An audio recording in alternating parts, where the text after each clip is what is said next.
In the dark waters of the Solomon Islands, Japanese sailors whispered about an American cruiser whose gun sounded like a machine gun tearing the night apart. They called her the machine gun cruiser. They were talking about the USS Helena, CL-50, a ship that should have died at Pearl Harbor, but came back with a vengeance that reshaped naval warfare in the Pacific. This is the story of the ship that refused to die.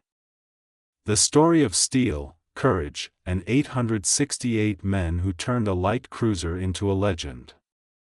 The USS Helena's story began not in battle, but in the depths of the Great Depression. As America rebuilt its economy, the Navy began modernizing its fleet. From that effort came the St. Louis-class light cruisers, fast, deadly, and built to outshoot anything their size. In December 1936, her keel was laid at Brooklyn Navy Yard. When her sleek hull touched the water, few imagined this ship, hull number 50, would carve her name into history. Helena stretched 608 feet, narrow and fast. Her heart, 15 6-inch Mark 16 guns in 5 triple turrets, could unleash up to 150 shells a minute. Each shot was precise, deadly, and terrifyingly fast. That's how she earned her nickname long before her final battle, the machine gun cruiser.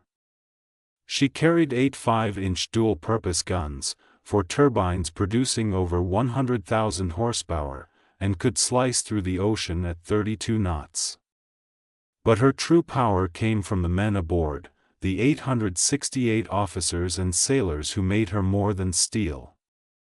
Commissioned in 1939, Helena began peacetime voyages to South America, where her crew saw the wreck of the German pocket battleship Graf Spee. It was a glimpse of their own future, what war could do to a ship. By 1940, Helena joined the Pacific Fleet, training endlessly around Hawaii, gunnery, damage control, night navigation, all preparing her for a war no one thought would come so soon. In December 1941, while docked at Pearl Harbor's berth 1010, Helena's fate changed forever. She was in the spot meant for the battleship Pennsylvania. At 7:57 a.m., Japanese torpedo bombers swept in. One torpedo struck Helena's side, tearing through her engine room and flooding her lower decks. 40 men died instantly, but Helena didn't sink. Within minutes, her crew restored power, manned the guns, and opened fire at the attacking planes. While flames and smoke covered Pearl Harbor, Helena fought back, one of the first ships to return fire that morning. The Japanese pilots reported her sunk. They were wrong. Helena had just survived what should have killed her. 2 days later, she limped into dry dock, damaged but alive. At Mare Island Naval Yard, the Navy rebuilt her stronger and smarter. She received new anti-aircraft guns, radar that could see through darkness, and the latest fire control systems. Helena was no longer just a cruiser, she was a hunter. Under Captain Robert English, and later Captain Gilbert Hoover, her crew trained relentlessly. Every man aboard knew their mission. They weren't returning to fight for survival. They were going to fight for payback. By mid-1942, Helena steamed beneath the Golden Gate Bridge, bound for the South Pacific. Ahead lay the Solomon Islands, a chain of jungles and coral waters where America and Japan clashed for every mile. Guadalcanal was hell on earth, constant air raids, night battles, and desperate fighting. Helena joined Task Force 64 under Admiral Norman Scott, a commander who understood radar and speed were the new kings of naval combat. October 11, 1942. Japanese Admiral Goto's force of cruisers and destroyers advanced toward Guadalcanal. That night, Helena's SG radar picked them up first, glowing dots on a screen in the darkness. When orders came to open fire, Helena's guns erupted like thunder. Her first salvos smashed into the cruiser Aoba, killing Admiral Goto instantly. Moments later, Furitaka and her destroyer escorts were torn apart. In just 14 minutes, Helena fired over 1,400 rounds, turning night into day and the Japanese formation into chaos. It was America's first clear surface victory in the Pacific War. Helena had shown that radar and rapid fire could win in the dark. A month later came the naval Battle of Guadalcanal, a brutal, point-blank fight in Iron Bottom Sound. Two Japanese battleships, Hai and Kirishima, steamed toward Henderson Field to bombard it into dust. Helena's radar spotted them first. At just over 4,000 yards, Helena unleashed her fury. One Japanese destroyer, Akatsuki, made the fatal mistake of turning on her searchlight. Helena and nearby ships blasted her apart in seconds. For 40 minutes, chaos ruled the sea. Ships collided, fired at each other, and burned. Helena's radar-guided fire crippled Japanese destroyers and helped turn the tide. When it was over, the Japanese battleship Hai was mortally wounded, the first enemy battleship sunk by American forces in World War II. Helena survived with only minor damage. Her crew had done the impossible, again.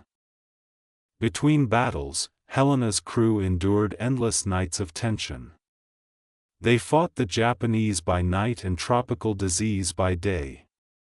They slept beside their guns, drank coffee thicker than oil, and lived on spam and powdered eggs.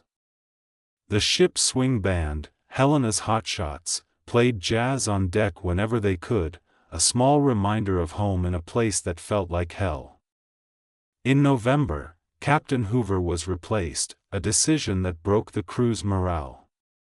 But under Captain Charles Cecil, they pressed on, hardened, seasoned, and ready for anything. July 6, 1943. It was Independence Day in the Pacific, and Helena was once again leading the charge. Her mission: intercept a Japanese reinforcement convoy in Kula Gulf. That night, the moon was full, bright enough to turn the sea silver and rob the Americans of their usual cover. Admiral Ainsworth led a column of cruisers and destroyers straight into the enemy. At 1:36 a.m., Helena's radar locked onto 10 Japanese destroyers. She opened fire first, her guns roaring at the destroyer Niizuki, Admiral Akiyama's flagship. Within minutes, Helena's shells detonated Niizuki's torpedoes and blew the ship apart. But the Japanese destroyers had already launched a deadly spread of long lance torpedoes, dozens of them, invisible and fast. At 2:03 a.m., 3 torpedoes slammed into Helena's hull. The first ripped her bow apart. The next 2 struck amidships, breaking her keel.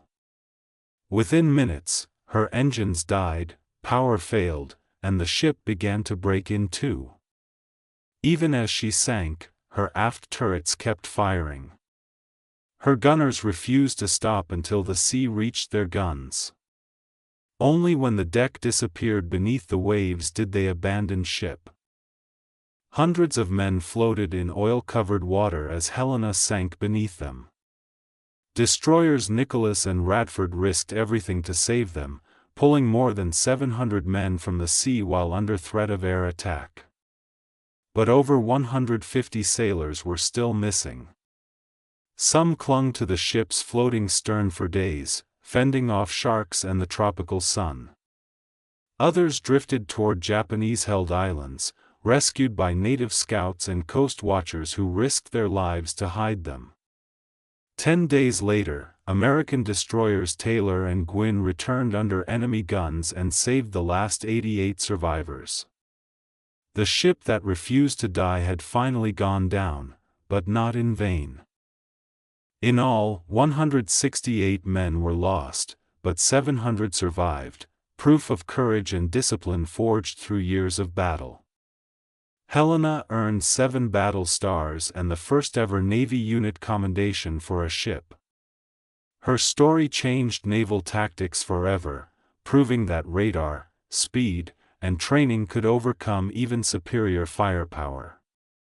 Decades later, in 2018, explorers aboard Paul Allen's RV Petrel found Helena's wreck, 2,800 feet below the surface of Kula Gulf. Her number, 50, still visible on the stern. Her guns still trained outward, as if standing eternal watch. In life, Helena was steel and fire. In death, she became legend. Built in Brooklyn, baptized in Pearl Harbor, and lost in the Solomons, she embodied the spirit of a generation that refused to surrender. They called her the machine gun cruiser. And until her final shot, she lived up to that name.